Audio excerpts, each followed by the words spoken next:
Hello, everyone. It's Jay. And if you read the title of my next podcast episode, you're probably wondering what got me into music, what got me into producing music, and what artist I like now. So let's just jump into it. What really got me into music was my mom. She was a hair metal person, the 80s hair metal bands.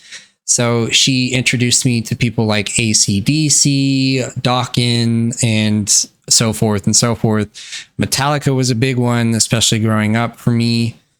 And so I basically grew up on metal, hair metal to be exact, from the 80s.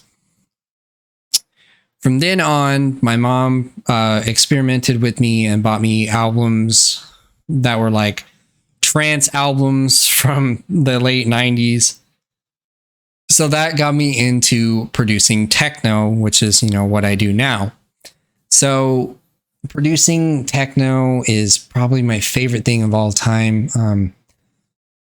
I can't get enough of techno, honestly. And I don't know why, but it's just one thing that I've always loved growing up was techno.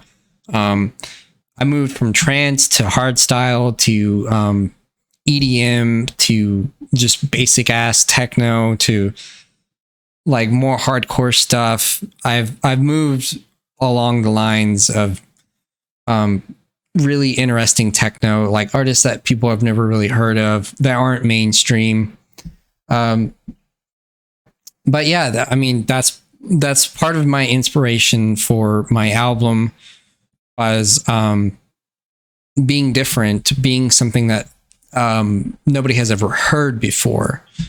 But yeah, so my mom used to listen to a lot of rock and hair metal in the car all the time.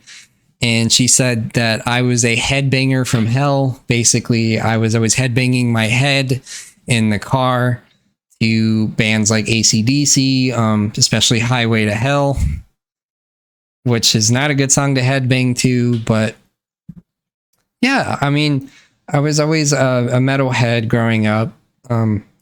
The one thing that I remember the most is I was like 5 and my mom was driving me to I think daycare or something, and Blink-182, All the Small Things was on the radio, and that right there was like the jump to me liking pop punk and punk in general. Like pop punk was always like my thing. It was always there. Like I listened to bands like My Chemical Romance, which is more like emo, but more pop punkish.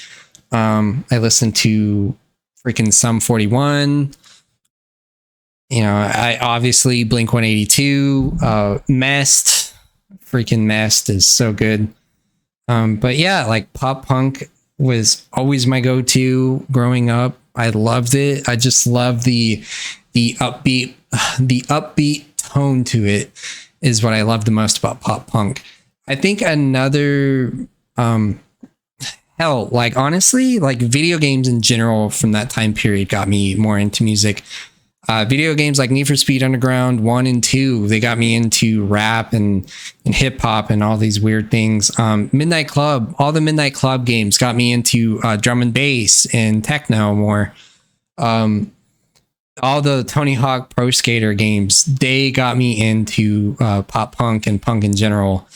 So video games from that time period were way, way different than what they are now. Like most video games don't have the copywriting licenses that they did back then, that they do now. And I guess mainly that's because of the 2000s LimeWire and I can't remember which one it was that really got hit for, but I know LimeWire was one of the ones where you could download music illegally and they got hit for it. But I can't remember right now which one really got hit for it. Shit.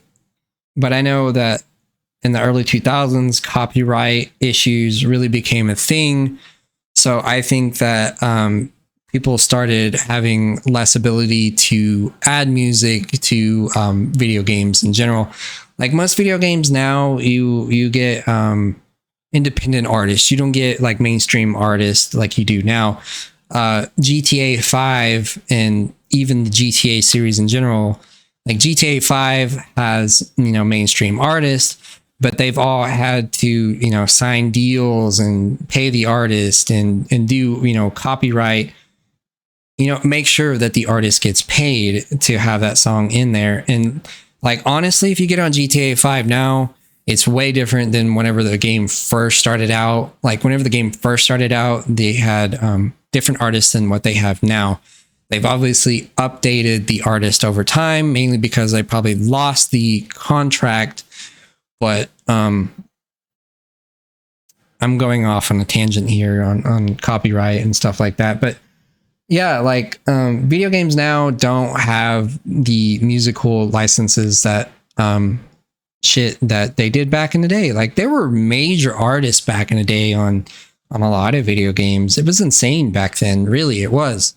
The 90s and the early 2000s on video games just had like some of the best soundtracks, and like you can find them on YouTube now, especially like Tony Hawk Pro Skater 2 or 1 or whatever.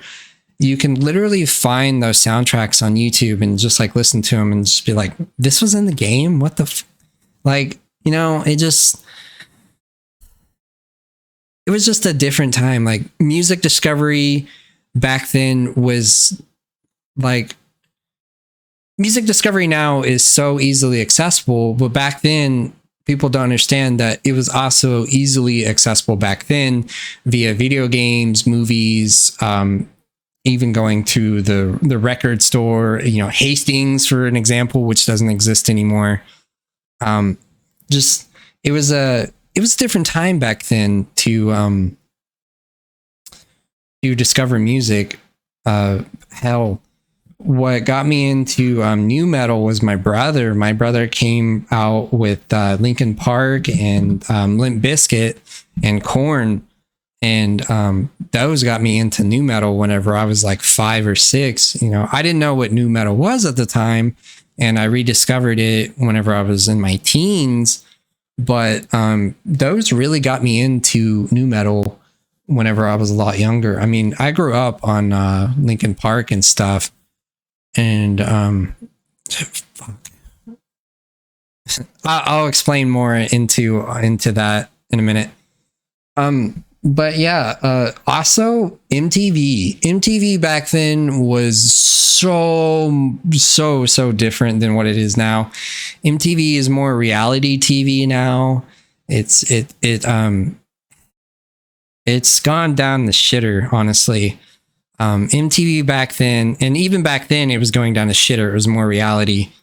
But I guess because, they saw the shift in music and how everything was going, music was becoming more accessible online back then, via LimeWire, or I remember there was AOL like music video back then before YouTube. And it was just becoming more and more accessible to get access to music back then. And so MTV started to become more reality. But back then, MTV had music specials. So did VH1. VH1 had music video specials too. And they would have like these 2-hour specials in the morning before I would go to school. And you could like listen to artists like Black Eyed Peas, Britney Spears. I mean, hell, you could even listen to artists like My Chemical Romance too. Like, they were playing all the hits of that time period, all the hits that were being on the radio or that were being showcased on the radio. They were playing them on MTV. They were playing the music videos for them. Hell. Even shows like Jackass or freaking Bam Margera's show. Or the Wild Boys with fucking, damn, I can't think of his name right now. Anyways, like all 3 of those shows, they had more like metal bands, like more like local metal bands. They would find like these local metal bands and they would showcase them, especially Bam Margera. Bam Margera was fucking fantastic at finding like local groups, local metal bands, and then like showcasing them on his TV show. And so like, you know, you had shows like that too, just showcasing music and stuff while like doing crazy shit like jumping off of roofs and stuff. So like even then, you know, music was different back then. Like it was just a different time. Like music in the 90s and the early 2000s was just like boom, like it was blowing up. It was boom. Like there was so many avenues where you could get music and find music. And like I'm pretty sure in each era of music you could like literally have a boom moment, but like back in the 90s and the early 2000s it was like, in my mind, it's just a big boom. I don't know how to explain it, but it was just like a big rush of music. Like you just had music in every avenue of everything, from movies to video games to like TV shows, just to everything. It was there, you know? And like now it's a lot harder to get that because of copyright issues and artists being paid correctly, or the record label being paid correctly, honestly, because artists don't get paid shit. Hello. But yeah, like I went off on a tangent about music because it's just such an interesting field, but what really got me into music was just the sound of music. I can't read notes for shit. I cannot read notes, but like I can listen, you know, I have this weird thing about me where I can like listen to a song and listen to the background of the song and like listen to like a specific sound of each song. And like sometimes it gets annoying because you keep hearing that sound while you're trying to listen to the lyrics of the song. But like for me, I just hear like that specific sound that makes the song, you know, more unique. And that's what really got me into music. Like rock and heavy metal and stuff, they all have similar sounds. But like pop and hip hop and techno and stuff, if you really like break it apart and you really like listen to each sound, like each unique sound that went into producing it, it's so interesting. It's such like a unique, like futuristic sound, I would say. And honestly, I'm wrong about rock and metal. Like there is also interesting sounds, especially now that we're in the age of like anybody can produce music. It's an interesting field to like listen to what that person has added in the track. Like there's just like a specific something that I hear every time that I'm listening to a song. Like I just hear a specific something new. And that's what I like about music. It's always new and refreshing to me. Like it never gets old. It never gets old. Like no matter how far back I go in time, there's something new that I discover in music. There's always something new. But like I can't read music for shit. But like I know how to do notes. I know how to make it sound different whenever I'm producing music. But I cannot read music for shit. I never went to music class, other than like in first and second grade. I went to music class, but like that was mandatory. So, you know, but even back then, like I was interested in music. Like they would play TV shows like Little Einsteins. They would do that in music class. And like, I always loved the composure of a lot of the classical artists. There's always a little something that I find in those artists that's unique and different. Like there's always something in the background that I find that's unique and different from each other. I don't know. It makes me addicted to music. Like I'm always looking for that unique sound that I don't know. I just don't know how to explain it, but that's really what got me into music, was that unique sound and looking for that unique sound. So yeah, I mean, like my mom introduced me to a lot of music. Another memorable moment was I was in my mom's room, and she was working on her computer, and this was the early 2000s. So like computers back then weren't what they are now. They were god awful, and you had dial up back then. That was god awful. But back then, she had the radio on, and what I remember the most is Madonna's music, like her little song "Music" or whatever. And like the producing of that song is so futuristic. Like even if you listen to it now, like in 2022, if you listen to that song now, and that song came out in the 2000, 2001, if you listen to it now, it still has like a futuristic sound to it. That's what was unique about music back then. And I mean, even music now kind of sounds all similar, but back then music was like, it was different. It was changing constantly all the time. There was just so much stuff being pumped out back then.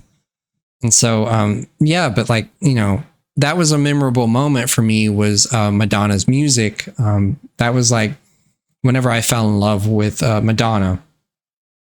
Ooh, another memorable moment was me and my mom were watching VH1, and, they would showcase the music videos and the songs. And No Doubt's Hella Good came on. And I remember laying my head on my mom's legs, and like we were just watching music videos for like an hour, and that song came on, and something about that song just like got stuck in my head, and I've always loved that song. No Doubt, Gwen Stefani is one hell of an artist. There's nothing else like her, honestly. Like the fact that she went from like punk to pop to like a more like melodic tone to her, the fact that she switched it up throughout the years, like it was, it's different, and it's so cool and unique to see artists switch their sounds. Some artists don't sound that good whenever they switch their sounds, or try to imitate something. Suicide Silence being one of them. Suicide Silence was was like the OG of like creating a different sound in metal, and then they switched it up to trying to recreate new metal and trying to sound like Korn, and it didn't sound good. It didn't sound good at all, and I give them props for trying to change it up. I really do. I mean, with any artist, you don't want to stay consistent. Like you don't want to have the same sound over and over and over and over. You kind of want to change it up every once in a while and like present an album that's like more soft or different, or like what you want to listen to, or stuff like that. Whenever you're an artist, like for me, the next album that I present, it's going to be different. It's not going to be slow like the first album that I have right now out. It's slow, and it's more like unique sounding EDM. But the next album that I'm going to have is going to be more fast paced and different. So like, as an artist, you always want to switch it up and make unique sounds. But yeah, like that time in my life where I remember listening to No Doubt and Hella Good and stuff like that, that also got me into music. I don't know. I've always just, Hella Good has a unique sound to it, and it still sounds futuristic to this day. 20 years later, like you know, it's stuff like that where you like listen to it and it sounds futuristic. Like for me anyways. Like drum and bass sounds so futuristic.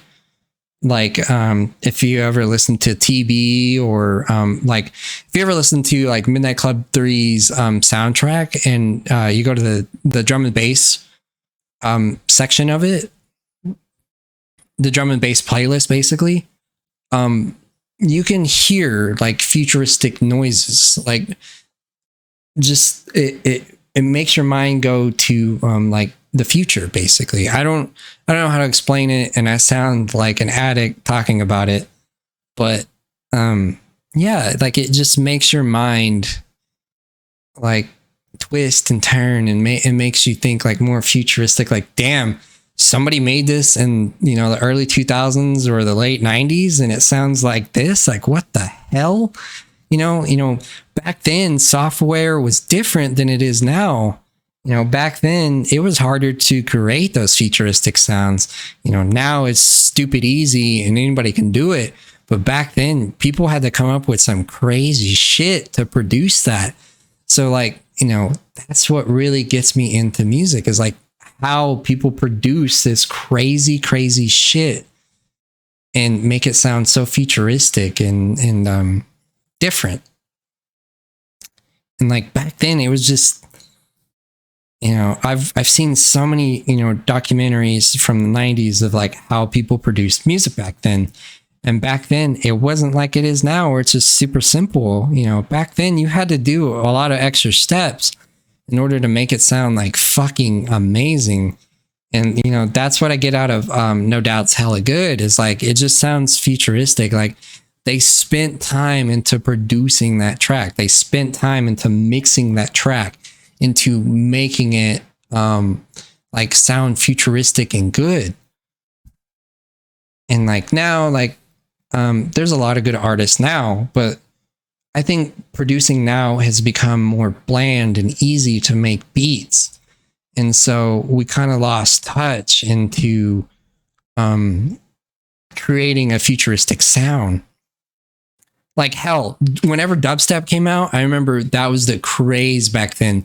But if you look at dubstep had been around a lot longer than whenever it popped off. You know, it had been around for fucking 10 years before that. And dubstep was like a futuristic sound that everybody was looking for in the late 2000s and the early 2010s. You know, everybody was looking for this futuristic sound, and then dubstep, you know, fucking popped off. It popped off somehow. And everybody was like, yo, have you heard dubstep? Have you heard dubstep? And so obviously dubstep, you know, fell off. It didn't live that long, and I may make a video on dubstep, honestly, because, you know, dubstep ain't what it used to be. I mean, fuck, everybody was talking about it back then. But yeah, like dubstep was another futuristic sound that everybody was looking for back then. And I guess I truly think that that's why it popped off, is just because it was something different. It was futuristic. But like if you go back and you listen to drum and bass in the early 2000s, like artists like Noisia, and I've mentioned this in one of my videos, artists like Noisia kind of created the forefront of dubstep.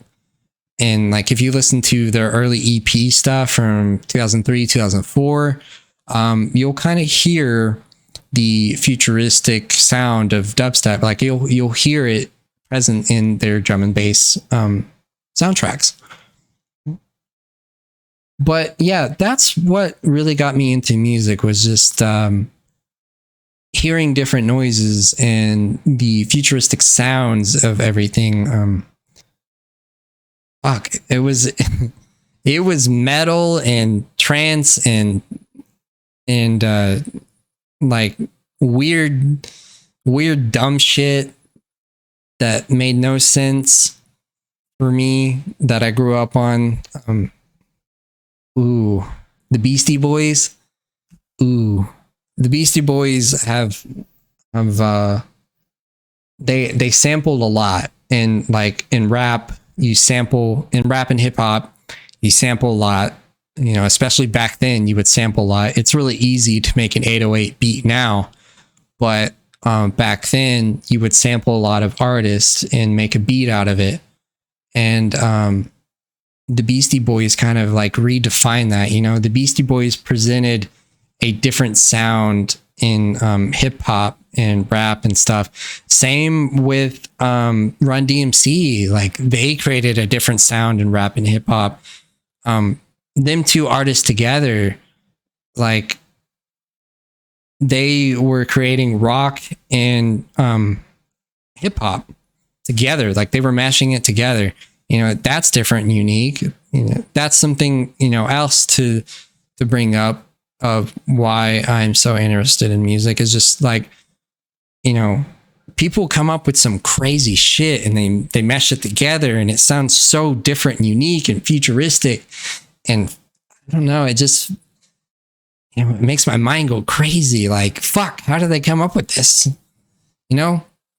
But yeah, like that. Okay, so I've been rambling on and on and on throughout this podcast episode about music. I mean, that's technically what it is, but yeah, like that's what got me into music is just futuristic sounds, the way it was produced. Like I could hear different sounds. You can, I don't know, for me, I can hear just something, like a little something in a track that throws my mind through a loop that I keep hearing over and over and over. And like most people just like listen to the lyrics of the song or listen to the beat of the song. But for me, it was always just that little something that they added in there that was like, whoa, you know, this is a different experience, you know? So the artist that I listen to now, I listen to a lot of artists. I got Lady Gaga on. I love Lady Gaga.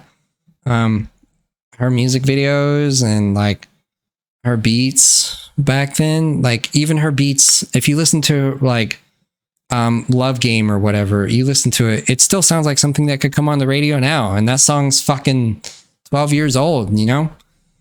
But Lady Gaga, I fucking love Mac Miller. Mac Miller, he was another artist that kind of redefined hip hop in general. Like, you know, he combined jazz with hip hop. You know, there's a lot of other artists that have done that. Can't think of any names right now, but I know that I've listened to a lot of other artists that have done that way before he did. But he kind of just, you know, made music. He just sat there and made different tones and combined it together, you know, kind of like the Beastie Boys or kind of like Run DMC. He sat there and just meshed it all together and made something, you know? And so for me, it's Mac Miller, Lady Gaga, Linkin Park. Linkin Park has helped me get through a lot of shit in my life. They have also helped me become a better person towards people in general. And like their music is depressing as shit, but you know, it helps out a lot. Little Peep was on my radar for a while, but not so much lately because Little Peep is just really, really sad shit. And then like, you know, the more you read up on Little Peep and his addiction with drugs and stuff, it makes you, you know, sad that nobody saved his ass. Nobody, you know, was like, hey, you need to quit doing drugs, you know. Same with Mac Miller. Like,